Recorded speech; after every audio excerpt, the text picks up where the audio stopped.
বাংলার এক প্রান্ত গ্রামের নাম ছিল সবুজপুর। চারদিকে সবুজ ধানের ক্ষেত, ছোট্ট ছোট্ট খালবিল আর পাখির কুলতানে ভরা ছিল গ্রামটি। সেই গ্রামের এক কোণে বাঁশ আর টিনের তৈরি একটি ছোট্ট ঘরে বাস করত রফিক নামের এক কিশোর। তার পরিবার ছিল খুবই গরিব।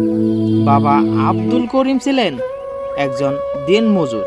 প্রতিদিন ভোরে কাজের সন্ধানে বের হতেন আর সন্ধ্যায় ক্লান্ত শরীরে বাড়ি ফিরতেন। মা আমেনা বেগম মানুষের বাড়িতে কাজ করে সংসারে সাহায্য করতেন। অভাব ছিল তাদের নিত্যদিনের সঙ্গী। অনেক সময় একবেলা ভালো খাবার জুটলেও আরেক বেলা শুধু ভাত আর লবণ খেয়ে দিন কাটাতে হতো। তবুও রফিকের বাবা মা সবসময় তাকে ভালো মানুষ হওয়ার শিক্ষা দিতেন। ধীরে ধীরে পবিত্র ঈদ উল ফিতর এগিয়ে আসছিল। পুরো গ্রাম আনন্দে মেতে উঠছিল। বাজারের মানুষের ভিড় বেড়ে গেছে। দোকানগুলো রঙিন জামা কাপড়ে ভরে উঠছে। শিশুদের মুখে শুধু ঈদের গল্প। রফিক প্রতিদিন স্কুলে থেকে ফেরার সময় বাজারের সামনে দাঁড়িয়ে নতুন জামাগুলো দেখত। লাল, নীল, সবুজ, কত সুন্দর পাঞ্জাবি। তারও খুব ইচ্ছে করত একটি নতুন পাঞ্জাবি পরার, কিন্তু সে জানতো তার বাবার পক্ষে সেটা কেনা খুব কঠিন। একদিন তার বন্ধু সুহেল বলল, রফিক, আমি এবারে 2টা নতুন জামা কিনেছি। ঈদের দিন কোনটা পরবো বুঝতে পারছি না। রফিক মুচকি হেসে বলল, দুটোই সুন্দর হবে।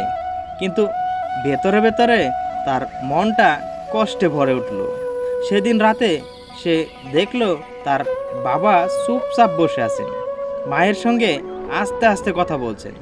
মা বললেন, রফিকের জন্য একটা জামা কিনতে পারলে ভালো হতো। ছেলেটা কিছু বলে না, কিন্তু তারও তো ইচ্ছে করে। বাবা দীর্ঘশ্বাস ফেলে বললেন, আমি চেষ্টা করছি, কিন্তু কাজও কম। ঘরে চাল ডাল কিনতেই কষ্ট হচ্ছে। রফিক পাশের ঘর থেকে সব কথা শুনে ফেলল। তার চোখে পানি চলে এলো। সে ভাবল, আমার জন্য বাবা মা এত চিন্তা করেন, অথচ আমি শুধু নিজের কথা ভাবছি। পরদিন থেকে সে আর নতুন জামার কথা ভাবল না, বরং বাবাকে কাজে সাহায্য করার চেষ্টা করতে লাগলো। ঈদের আর মাত্র 3 দিন বাকি। হঠাৎ একদিন রফিকের বাবা কাজ করতে গিয়ে অসুস্থ হয়ে পড়লেন। কয়েকদিন কাজ করতে পারলেন না। সংসারের অবস্থা আরও খারাপ হয়ে গেল। ঈদের আগের দিন বিকেলে রফিক বাড়ির সামনে বসেছিল। তার মন খুব খারাপ। সে দেখেছিল গ্রামের ছেলেমেয়েরা নতুন জামা পরে আনন্দ করছে। ঠিক তখনই গ্রামের মসজিদের ইমাম সাহেব কয়েকজন দানশীল মানুষকে নিয়ে গরিব পরিবারে খুঁজে বের হলেন। তারা রফিকদের বাড়িতেও এলেন। ইমাম সাহেব বললেন, আমরা শুনেছি তোমাদের কিছু কষ্ট হয়েছে। এটা আমাদের পক্ষ থেকে ছোট্ট ঈদের উপহার। তারা রফিকের হাতে একটি সুন্দর নতুন পাঞ্জাবি, একটি টুপি, এক জোড়া স্যান্ডেল এবং কিছু খাবারের প্যাকেট তুলে দিলেন। রফিক অবাক হয়ে গেল। তার চোখ আনন্দে ভিজে উঠল। সে বারবার আল্লাহর শুকরিয়া আদায় করতে লাগলো। কিন্তু এরপর যা ঘটল তা আরও সুন্দর।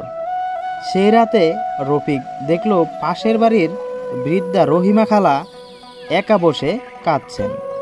তার ঘরে ঈদের জন্য কোনো খাবার নেই। রফিক মায়ের কাছে গিয়ে বলল, মা, আমরা কি আমাদের খাবারের কিছু অংশ রহিমা খালাকে দিতে পারি? মা হাসি মুখে বললেন, অবশ্যই পারি।